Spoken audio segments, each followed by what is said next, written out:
Graças a Deus, mais uma oportunidade que Ele me concede poder estar para comunicar com cada um de vocês. Dessa feita, para postar mais um comentário de uma das nossas lições da CPAD desse último trimestre. Temos aí a lição de número 2, de 13 de outubro de 2019. A lição de hoje tem como título Nascimento de um líder profético em Israel. Esta lição vai estar falando exatamente do nascimento desse líder ímpar na história de Israel, que é exatamente Samuel. Então esse profeta, esse sacerdote, ele veio exatamente para exercer um ministério específico diante do Senhor. Então, portanto, é o título da lição, o nascimento de um líder profético em Israel. O textuário da nossa lição nos apresenta: e sucedeu que, passado algum tempo, Ana concebeu e teve um filho e chamou seu nome Samuel, porque dizia ela, melhor dizendo, o tenho pedido ao Senhor. Nós temos aqui então que Deus ele cumpre então o sonho de Ana, desde quando ela havia derramado a sua queixa diante do Senhor, e ali o sacerdote dá uma palavra de paz para ela, que Deus viesse a cumprir o desejo do seu coração.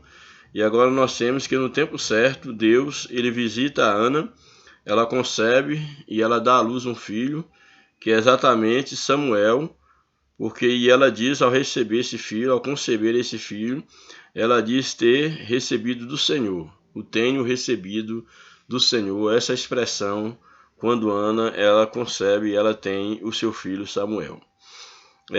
A verdade prática da nossa lição nos apresenta o surgimento de pessoas vocacionadas como Samuel, pode ser o resultado da oração, consagração e ensino dos pais no lar. Muito interessante isso aqui, que nós sabemos aqui que Samuel ele tinha um exemplo, uma família de pais piedosos que buscavam ao Senhor, e em especial a sua mãe Ana era uma mulher de oração, uma mulher que buscava ao Senhor, e isso foi fundamental na vida de Samuel, mesmo porque foi a sua própria mãe quem o consagrou já ao Senhor desde o ventre, e já o prometeu que o devolveria ao Senhor. E aí, na verdade prática, o comentarista nos apresenta que o surgimento de pessoas vocacionadas, como o caso de Samuel, pode ser o resultado da oração, como Ana orou, da consagração, como Ana o consagrou, e também do ensino dos pais no lar, que certamente Samuel, durante esse período aí de até os 3 anos, em média de 3 anos de idade, enquanto ele esteve com seus pais, certamente ele foi instruído já desde pequeno a temer ao Senhor, a saber qual seria o seu ministério na casa do Senhor. Louvado seja o nome do Senhor para sempre. A leitura bíblica em classe está no livro de 1 Samuel, capítulo 1, verso 20 ao 28, e nós estaremos lendo, fazendo aqui a leitura desses textos. Aí então o verso 20 do capítulo 1 nos apresenta: e sucedeu que, passado algum tempo, Ana concebeu e teve um filho, e chamou o seu nome Samuel, porque dizia ela, o tenho pedido ao Senhor. E subiu aquele homem Elcana, o esposo de Ana, com toda a sua casa, a sacrificar ao Senhor o sacrifício anual e a cumprir o seu voto. Porém, dessa vez agora, uma vez que Ana já havia concebido, aí o verso 22 nos apresenta: porém Ana não subiu, mas disse a seu marido, quando o menino for desmamado, então o levarei para que apareça perante o Senhor e lá fique para sempre. Muito interessante isso aqui, porque agora Ana, depois de ter concebido, dado à luz a essa criança, ela diz que não subiria com a criança, com o seu esposo, como era de costume, para ir adorar ali anualmente, nessa adoração anual. E ela diz então que não levaria o menino, mas que ela iria ficar com o menino até que ele fosse desmamado, que aí é a idade média de 3 anos de idade. Então, enquanto ele não fosse desmamado, ela não subiria com o seu esposo, porém, depois que passasse esse período, ela o levaria e confirmaria a palavra do Senhor e a promessa feita ao Senhor, e assim ela entregaria o seu filho. E aqui é muito interessante, quando ela diz assim: quando o menino for desmamado, então levarei para que apareça perante o Senhor e lá fique para sempre. Então Ana estava decidida em cumprir o seu voto e ela sabia que o seu filho ele ficaria para sempre perante a presença do Senhor. Aí o verso 23 nos apresenta: E Elcana, seu marido, lhe disse: Faz o que bem te parecer aos teus olhos. Fica até que o desmames, tão somente confirme o Senhor a sua palavra. Assim ficou a mulher e deu leite a seu filho até que o desmamou. Interessante aqui é a concordância de Elcana em relação à promessa de Ana de devolução desse filho para Deus, porque também Samuel era filho dele, e ele concorda plenamente na devolução daquele filho para Deus e concorda também com Ana, com o tempo que ela havia pedido, que era esse prazo aí de desmamar o menino, e faz a observação que o Senhor viesse a confirmar a sua palavra em relação àquele menino, todas as promessas que Deus tinha relacionado àquele filho ao Samuel. O verso 24: E havendo desmamado, o levou consigo, e aí ela leva também uma oferta, com 3 bezerros e uma efa de farinha e um odre de vinho, e o trouxe à casa do Senhor a Siló, e era um menino ainda muito criança, muito jovem ainda era Samuel. Verso 25: E degolaram um bezerro aí como oferta, e assim trouxeram o menino a Eli, o sacerdote.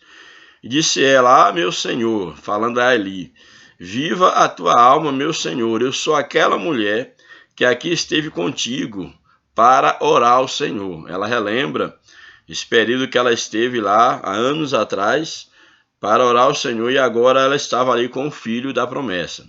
Por esse menino, então ela diz para Eli: por esse menino orava eu, e o Senhor me concebeu a minha petição. Muito interessante o testemunho de Ana, porque agora ela está com a prova da sua fé, a materialização da sua fé, quando ela pode apresentar ali a Eli um menino e diz: olha, era por esse menino aqui que eu estava chorando naquele tempo, derramando as minhas lágrimas, e que eu parecia como uma pessoa embriagada. Era por esse menino que eu orava.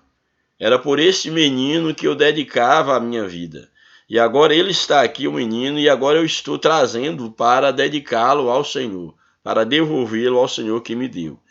Então ela vai, no verso 28, pelo que também ao Senhor eu o entreguei, por todos os dias que viver, pois ao Senhor foi pedido, e ele adorou ali ao Senhor. Muito interessante, porque Ana tinha consciência de que tudo é dele, do Senhor, por ele e para ele. E isso se cumpriu na íntegra na vida de Samuel. Samuel veio do Senhor, foi pelo Senhor e era para o Senhor. E Ana então agora estava cumprindo com o seu voto, devolvendo essa criança para Deus. Isso é maravilhoso. Aí a introdução da nossa lição nos apresenta: antes de aparecer no cenário de Israel, Samuel já era consagrado diretamente ao Senhor. Ana já o havia consagrado ao Senhor. Nessa lição veremos que este homem tinha tudo a seu favor para ser o que foi. Primeiramente, ele foi fruto da oração de sua mãe. Ele era resultado de oração. Louvado seja Deus. Também passou toda a sua juventude sobre a mentoria do sacerdote, no caso ali sendo criado no templo. Morando também no santuário central, uma vida totalmente dedicada à obra de Deus. Veremos que Samuel era constante na casa do Senhor e por isso foi grandemente abençoado. Nosso objetivo é que, a partir dessa lição, você e seu lar sejam grandemente abençoados. Vale a pena criar os filhos no temor do Senhor, que eles não se afastem da casa de Deus. Então Samuel, desde pequeno, ele foi criado na casa do Senhor. E ele foi deixou um grande legado para a nação de Israel. Um grande legado para o povo de Deus, por que não dizer na atualidade? Exatamente pela criação que Samuel teve. Aí o primeiro tópico da lição nos apresenta o ambiente familiar de Samuel. Primeiro subtópico, onde Samuel nasceu. No capítulo 1 de 1 Samuel, vemos que o lar onde ele nasceu não era um lar perfeito, todo lar tem as suas dificuldades. Estudiosos dos costumes bíblicos afirmam que nas famílias dos homens de Deus do passado havia os mesmos problemas de hoje, o mesmo problema. Conflitos, maus tratos, a poligamia, como era o caso de Elcana, a rivalidade entre irmãos e a oposição entre pais e filho, também estavam presentes nas famílias daquela época. Havia os problemas que toda família enfrenta. Tais fatos, porém, não anularam o projeto de Deus para a família de Samuel. Apesar dos problemas, apesar de tudo aquilo que podia acometer a uma família comum, normal, os problemas não foram suficientes para anular o projeto de Deus para a família de Samuel. Deus cumpre, faz dessa família uma bênção para o seu povo. A Bíblia diz que Elcana, pai do jovem juiz que foi Samuel, foi um juiz, foi um sacerdote, foi um profeta. Elcana, ele era levita da família de Coate, muito interessante. Elcana, ele era um levita. E a ideia de Ana ter dedicado Samuel e que o entregaria para estar na casa do Senhor todos os dias da sua vida, tem uma ligação direta com essa questão da família a qual, no caso, Samuel pertencia, que era uma família de levitas. Então, sendo, no caso, Elcana, o pai de Samuel, sendo ele levita, o seu filho poderia exercer o ministério sacerdotal, no caso, na casa do Senhor. Então, nós temos aqui, então, que este filho, ele é exatamente dedicado ao Senhor, porque o seu pai, ele era um levita da família de Coate, uma família separada por Deus para o ministério levítico. Um homem de elevada, quem era Elcana? Era um levita, um homem de elevada posição social e chefe da família de Zofim, que deu origem ao nome da aldeia, Ramataim de Zofim, que significa atitude ou elevação dupla. Isso por causa de Ramá, que significa elevação. Foi em Ramá, então, que Samuel nasceu, viveu e morreu. Então, onde Samuel nasceu? Em Ramá. Ele nasceu, viveu e morreu ali em Ramá. Assim como seu pai, Elcana, Samuel também era levita e vivia no território da tribo de Efraim. Então, esse é um dado muito significativo, mesmo porque que para ser dedicado ao templo, ao Senhor, e para exercer o ministério sacerdotal era necessário, uma das condições pré-estabelecidas por Deus lá, desde quando Deus chamou Moisés e Arão, que deveria ser da tribo de Levi. Então, portanto, Samuel, ele era um levita. Aí o subtópico 2 nos apresenta a bigamia presente. O autor do livro de Samuel pontua que Elcana tinha 2 mulheres, uma prática que feria um princípio bíblico, posto que essa nunca foi o ideal de Deus, isso nunca foi o ideal de Deus para a família, embora fosse tolerado pela lei. Alguns homens na Bíblia foram poligâmicos, mas tiveram consequências gravíssimas devido à poligamia. Era algo tolerado, mas não que era essa a vontade de Deus. Por exemplo, Abraão teve problema no caso, quando Sara dá ali a sua escrava como mulher para Abraão, para que gerasse um filho. Abraão teve problema, Jacó teve problema, Gideão, Davi, Salomão, todos eles tiveram problema com no caso, a poligamia.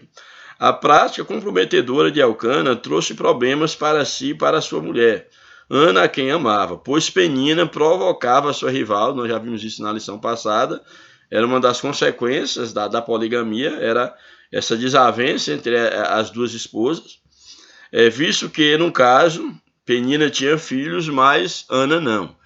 E aí, segundo aqui o comentarista, crê-se que o casamento de Elcana com Penina se dera por causa da esterilidade de Ana. Então, alguns, isso são apenas suposições, alguns chegam a conjunturar que Ana, no caso, Elcana toma uma outra mulher, no caso Penina, devido ao fato de Ana ela ser estéril, mesmo porque a Bíblia ressalta que Elcana amava a Ana. E a ideia de amar aqui, ela tem um peso muito grande dentro do texto, mostrando que ele tinha um apreço, que era a mulher amada dele, era exatamente Ana. E aí, no caso, a Penina, segundo alguns estudiosos, A Bíblia não deixa isso claro, mas é só uma possibilidade de leitura, uma suposição, que provavelmente Elcana tenha, no caso, casado com Penina pelo fato de Ana ser estéril, não poder gerar filhos. Por vezes, nossos lares se tornam conflituosos devido à falta de prudência. A sabedoria de um dos cônjuges, ou seja, por falta de sabedoria por parte de um dos cônjuges, o nosso lar acaba sofrendo conflitos, exatamente porque não há prudência por parte de um dos cônjuges, ou pelos dois. Por isso, é imperioso que o esposo e a esposa saibam proceder com verdade e sinceridade, relacionando-se um com o outro em amor e pedindo sabedoria do alto para a solução de conflitos. Então é muito interessante porque nós vemos aqui que havia conflitos na família de Ana, no caso aqui de Elcana, e era necessário que eles convivessem em harmonia, que esses conflitos fossem resolvidos. E nós sabemos aqui que, infelizmente, é o que acontece em muitas famílias. Muitas famílias, às vezes, não sabem lidar com os conflitos. Muitos casamentos são destruídos, filhos acabam pegando os maus exemplos dos seus pais, exatamente porque não há neles maturidade para trabalhar com os conflitos. Então isso é muito interessante, que os casais eles peçam a Deus direção para que os conflitos sejam sanados na base do diálogo, do amor e da compreensão. Louvado seja o nome do Senhor. Aí o terceiro subtópico nos apresenta uma família piedosa. Apesar de todas as querelas presentes na família de Samuel, há um destaque especial para o seu lado piedoso, temente a Deus, dedicado a Deus, desta família, apesar dos problemas. De ano em ano, subiam todos à casa do Senhor para adorar em Siló. Siló era o centro religioso da nação, que distava a distância de Betel de 18 quilômetros ao norte. Essa família subia para prestar culto ao Senhor dos Exércitos. Isso aqui é muito interessante, o perfil dessa família, uma família que tinha posses, que tinha condição, e essa família ela era uma família dedicada a Deus, ela temia ao Senhor, ela tirava aqueles momentos sagrados para poder cultuar a Deus, toda a família. Isto é muito significativo. E uma família que ela tira tempo para Deus, que ela tem o hábito de cultuar a Deus, por exemplo, o culto doméstico, uma família como essa, que assim o faz, é uma família abençoada, é uma família que tem problemas sim, mas esses problemas são sanados aos pés do Senhor. Então é muito importante quando o pai, a mãe, quando os responsáveis pelo lar tomam a iniciativa de colocar a sua família diante do Senhor, diante do altar do Senhor, para receber dele as diretrizes para a condução da sua família. Louvado seja o nome do Senhor. Então temos aí o exemplo dessa família piedosa, que era a família de Samuel. Apesar das dificuldades, pais e filhos não devem deixar de ir à casa de Deus, pois ali Deus fala conosco. No tocante à piedade, Paulo diz que ela é proveitosa para tudo. E a palavra piedade, do grego eusebeia, remete a reverência, respeito, temor e fidelidade a Deus. Muito interessante a ideia dessa piedade, desse temor, dessa fidelidade ao nosso Deus. Assim, se no nosso lar, no lar, existe a verdadeira piedade, não haverá desrespeito aos pais, nem abandono dos filhos em sua velhice. Muito interessante que quando é conservado a piedade, o espírito de piedade, quando há lugar para Deus no lar, tantos filhos, eles vivem em harmonia uns com os outros e com os seus pais. Tantos pais, eles vão cuidar dos seus filhos e vão receber o respeito por parte dos seus filhos, como também os seus filhos que foram cuidados por seus pais, não abandonarão os seus pais na velhice, porque aprenderão o valor da família, o valor de um pai, o valor de uma mãe. E os pais, por sua vez, aprenderão que os filhos são a herança do Senhor. Louvado seja o nome do Senhor para sempre. Aí o segundo tópico da lição nos apresenta Samuel, fruto de oração. Todos que olhassem para Samuel saberiam que ali estava o resultado de um milagre da parte de Deus. Que Samuel não era um mero fruto da vontade do homem, mas ali estava a mão de Deus, o milagre de Deus entre os homens. Louvado seja Deus. Nesse tópico, Samuel, fruto de oração, o primeiro subtópico nos apresenta a humildade de Ana.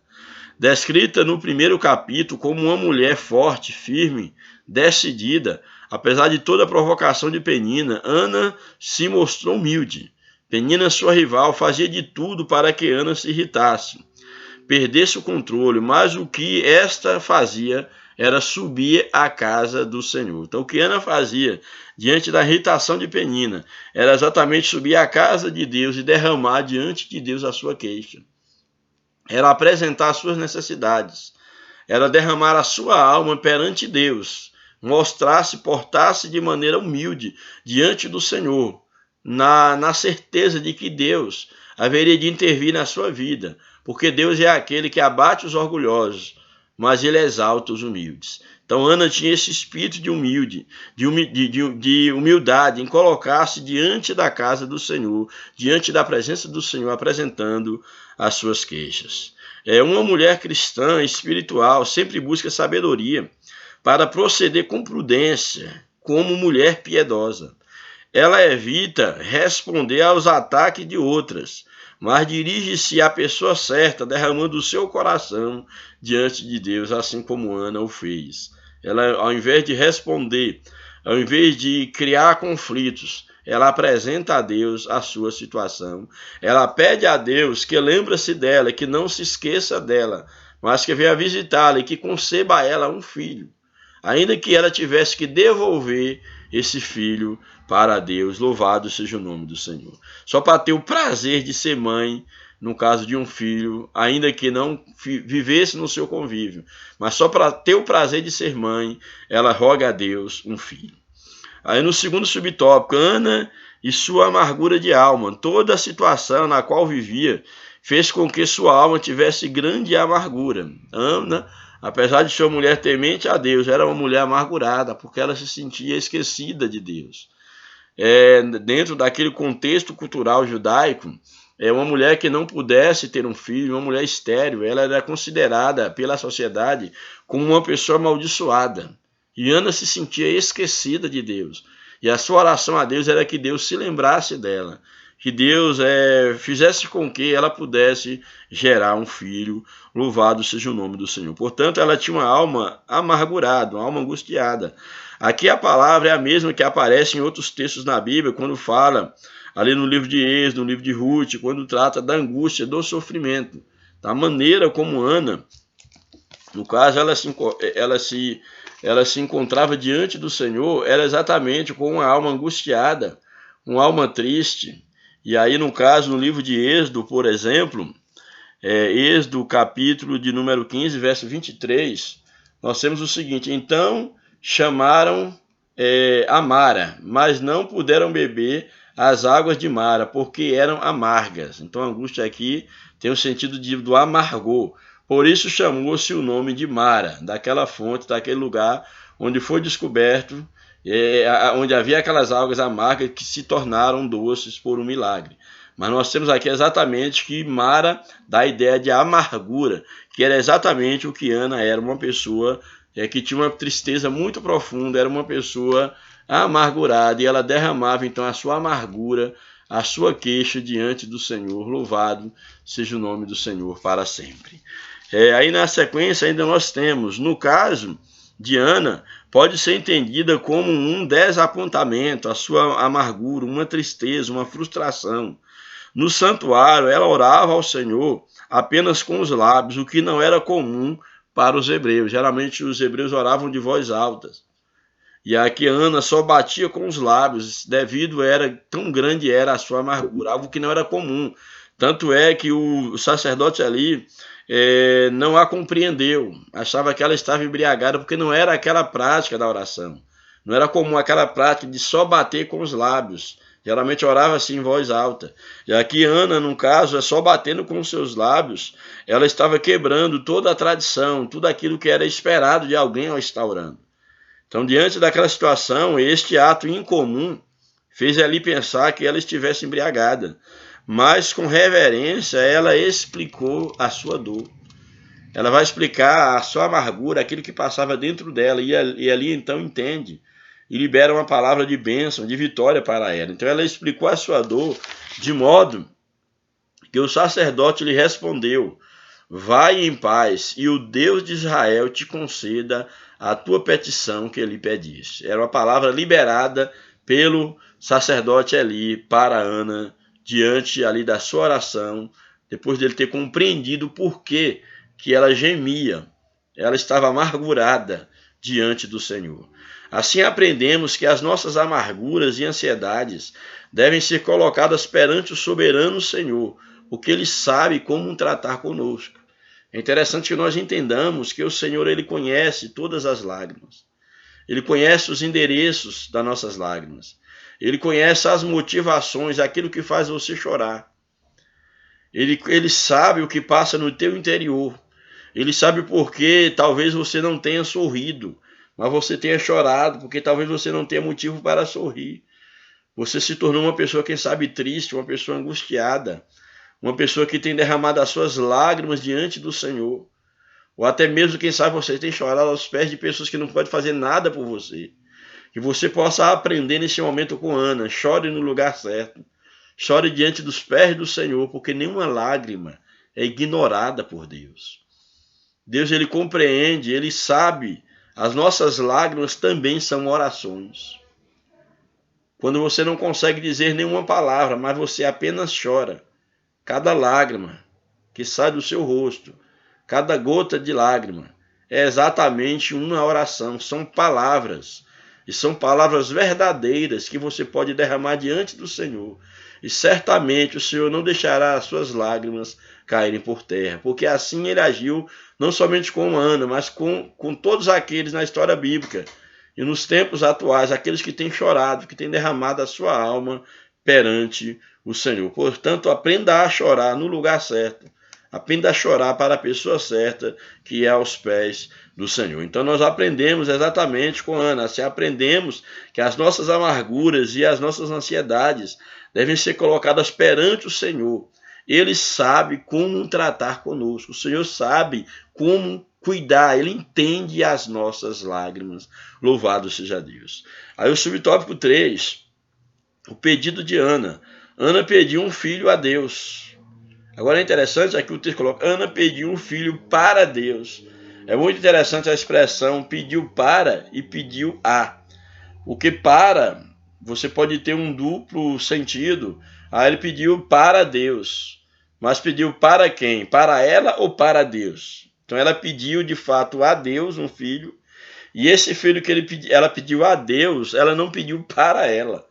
Ela pediu para o próprio Deus, porque ela o devolveria para Deus. Então Ana pede um filho a Deus, prometendo devolvê-lo para Deus. Louvado seja o nome do Senhor. Então o filho que Ana pede é de fato um filho a Deus, mas é um filho para Deus. Nesse pedido, ela faz um voto mencionando duas promessas. Primeira, se o pedido fosse atendido, ela dedicaria o seu filho como levita para sempre. Ela o dedicaria.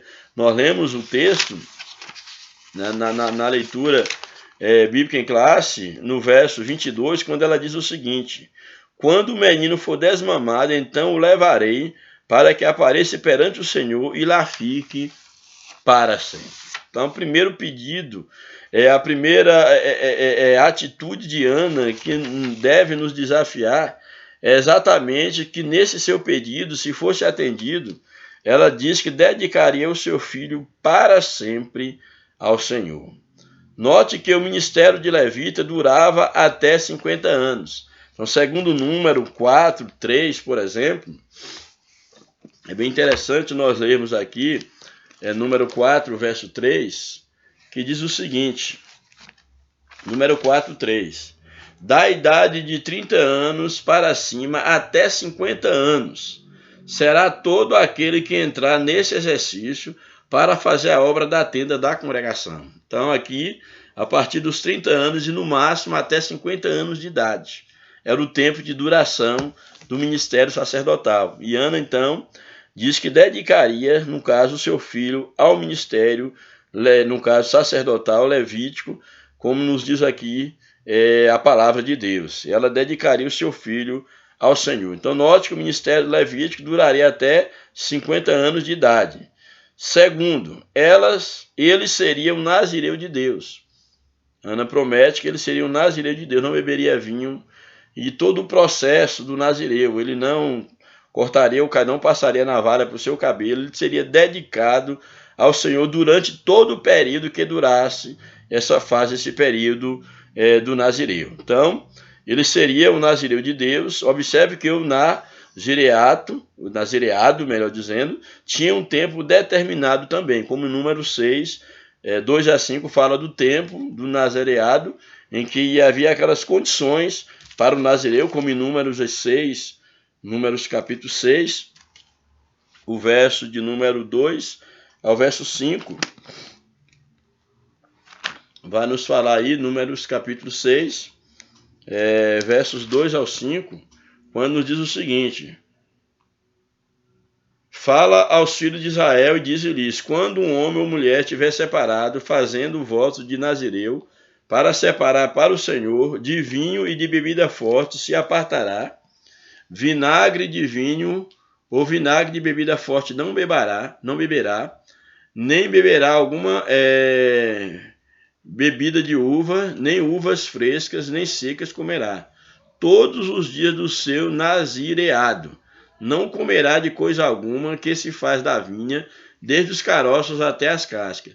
Todos os dias do voto do seu nazireado, sobre a sua cabeça não passará navalha, até que se cumpram os dias que se separou para o Senhor. Será santo, deixando crescer as guedelhas do cabelo da sua cabeça. Então, durante todo o período do nazireado, ele não podia tomar bebida forte nem cortar o seu cabelo. Então, eram os elementos que envolviam o nazireado, e Ana estava, então, entregando o seu filho, consagrando-o ao Senhor. Então, Deus ouviu o pedido de Ana e agiu em seu favor. A expressão lembrou-se dela aponta para o socorro divino, para Deus indo em direção a Ana, socorrendo-a na sua amargura.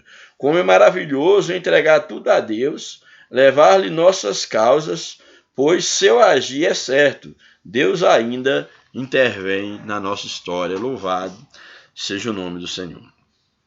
E aí nós temos o terceiro ponto da lição, que nos apresenta a dedicação de Samuel. O nascimento de Samuel, o verso 20 diz que, passado algum tempo, Ana concebeu e teve um filho, e o nomeou de Samuel, que pode significar ouvido de Deus, ou seja, ela recebeu de Deus. Então, como aquele filho foi dado por Deus, ela deu o nome de Samuel, que pode significar ouvido por Deus, ou seja, esse filho só existe porque Deus me ouviu. Louvado seja o nome do Senhor. Então, o seu nome, no caso aí, Samuel, é ouvido de Deus, do hebraico é Semuel, ou seu nome é poderoso, do hebraico Semuel, atentar para o prefixo, aí no caso, interessante, o sufixo el, tanto no caso de Samuel quanto de Samuel. Esse el, prefixo el, é uma referência, no caso ao El, Deus, no caso o El Shaddai, ao Deus. Isso aqui é muito interessante. Esse prefixo tem essa ligação do El com o Todo-Poderoso, com o Eterno, referência ao Senhor. Isso mostra que Samuel ele se fortaleceu na graça do Todo-Poderoso. Já que a própria expressão El de Samuel, esse sufixo, ele tem uma referência ao Deus Todo-Poderoso. Louvado seja o nome do Senhor. E aí o subtópico 2 nos apresenta o cumprimento do voto. A partir do verso 21, nota-se que Elcana, marido de Ana, subiu à casa de Deus para, juntamente com toda a sua família, com exceção de Ana, que só subiria após desmamar o menino, para apresentar sacrifícios anuais e cumprir o seu voto. Então nós vemos aqui que Elcana é o marido de Ana, e toda a sua casa, exceto Ana e o menino, eles subiram para cumprir, para apresentar o seu voto anual diante do Senhor. Pelo texto da Septuaginta, Elcana cumpriu seus votos e também entregou os dízimos do produto da terra. Esse procedimento consistia em entregar os dízimos do produto da terra, conforme se esperava que todo levita fizesse, uma vez que Elcana era um levita. Após ser desmamado, aproximadamente 3 anos mais tarde, que era mais ou menos o tempo de desmamar a criança, Samuel foi levado por seus pais à casa de Deus e entregue ao sacerdote Eli como cumprimento do voto feito por sua mãe. Assim o casal cumpriu conforme o prometido. Quando a Deus fizeres um voto, não tardes em cumpri-lo, como nos diz aí Eclesiastes 5, verso de número 4. Então nós temos aqui que Ana, ela cumpre com o seu voto, é uma das coisas muito importantes para nós observarmos na vida de Ana, é que ela pedia ao Senhor, ela tinha consciência que foi o Senhor que havia dado aquele menino, e ela não teve dificuldade em devolver esse menino para Deus. Quantas das vezes Deus tem nos dado bênçãos, e nós não queremos compartilhar isso com Deus através do nosso próximo. Nós temos dificuldade de devolver parte daquilo que nós recebemos ou aquilo que nós recebemos da parte de Deus. Eu sempre costumo meditar que Ana aqui, ela não disse que daria parte do que recebeu, ela daria tudo o que havia recebido. Então, muitas das vezes, nós temos dificuldade de dar parte daquilo que nós recebemos e que diria dar o todo do que nós recebemos. Então, o exemplo de Ana para nós é muito significativo, porque ela promete devolver tudo para Deus. E isto é um exemplo para nós. É uma lição de aprendizagem para cada um de nós. Aí o subtópico 3 e último da lição, dedicação de Samuel. Ana lembrou a Eli que esteve perante a sua presença, orando ao Senhor, para que se lembrasse dela. Assim Ana dedicou Samuel a Eli para o serviço no templo, devolvendo-o para o Deus Todo-Poderoso. Era uma dedicação irrevogável. Não tinha volta. Aquele menino era entregue para a obra de Deus. Como é bom quando os pais se dedicam às coisas de Deus e, consequentemente, mostram aos seus filhos, na prática, uma vida de devoção sincera. Ao chegarem ao templo, em reverência, oram a Deus, em casa, fazem culto doméstico, primam por viver o Evangelho de Jesus Cristo. Os filhos crescem vendo tal dedicação sincera. Naturalmente, são estimulados a temerem a Deus e amá-lo de todo o coração.